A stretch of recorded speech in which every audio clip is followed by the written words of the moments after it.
Brimstone Creek had learned to live without a heartbeat.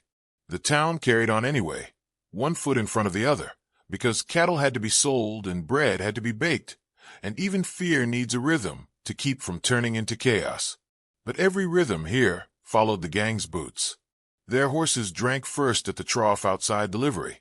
Their laughter came late and loud from the saloon, a laughter sharp as broken glass.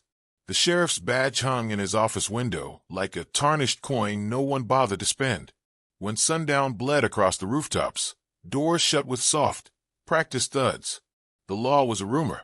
The night belonged to Calder Pike and the 6 men who wore his smirk like a uniform. Elias kept to the forge. He liked the noise he could control, the bellows breathing, the hammer's measured talk against iron, the hiss when hot metal met water. He was a large man whose silence seemed to carry weight. He spoke rarely, but when he did, people listened, because there was steadiness in his voice, and steadiness was rare as rain. The townsfolk called him the blacksmith, as if the title itself were a wall he could stand behind. He did not argue. The name kept other names from being said. If anyone asked about the old wooden box beneath the bench, Elias would have shrugged. No one asked. He had lived years on the far side of a line he could not afford to cross again. He made horseshoes that rang true on cobbles, hinges that refused to squeal, plowshares that could eat the stubborn earth. He knew exactly how long to keep iron in the fire and when to pull it out. To shape something useful, that was enough. Or it had been, until a boy, freckled and shaking, slammed open the forge door and said a name through split lips. Leah. Jonah gasped, clutching the doorframe with one bloody hand. He was 16 and wiry, a runner from the general store who knew every alleyway like a rabbit nose brush. They took Leah. Elias lifted the hammer and set it down carefully. Who? Jonah's eyes burned. Pike's men. They said Mr. Parson owed a week on his account. Said they'd take payment in company until he paid. They dragged her from the laundry, Elias. They laughed. The whole street just watched. A piece of iron glowed cherry red, where Elias had left it in the coals. He stared at it as if it might speak the right answer. The bellows wheezed, ignoring the way the air had changed in the room. He could feel the old thing inside him, like a banked ember getting touched by wind. A warning, a promise, a history. Go to Doc Avery, he said. You're bleeding into the floor. It's not my blood.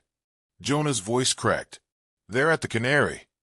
The Canary wasn't known for its birdsong. It belonged to Pike now, like most of the town.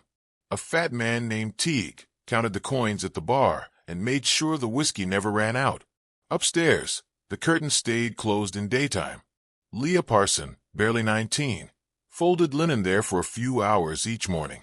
Elias had seen her walk home with her head down and a bundle in her arms, skirting trouble with the care of a dancer stepping through broken glass. She had the kind of smile she kept hidden like a coin you don't show in public. She had a father who drank hard because it dulled the sound of the world. Stay here, Elias said. Are you going to the Canary? Jonah asked. Elias wiped his hands on a rag, then tossed the rag into a bucket where it sank with a tired plop. I'm going to talk. Jonah laughed, the sound dry. You can't talk to men like that.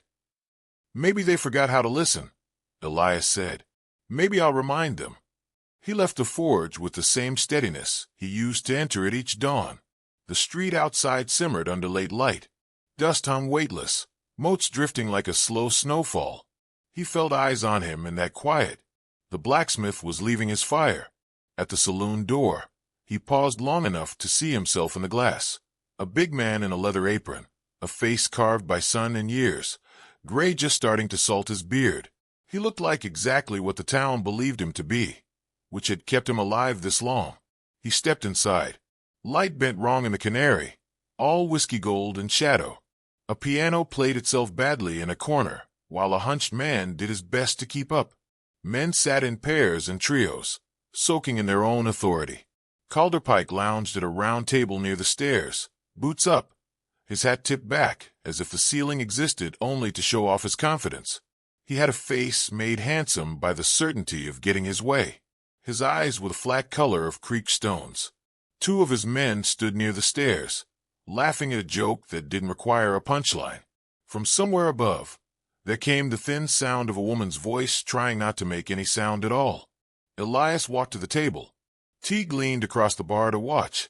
The piano faltered and then went quiet because the player had decided to be thirsty. Time set its shoulders against the walls. "Mr. Pike," Elias said. Calder Pike lifted his gaze slowly, pretending he had no idea who stood in front of him. Then his mouth curved. "Smithy," he said. "Didn't send for a horseshoe." "You took Leah Parson," Elias said.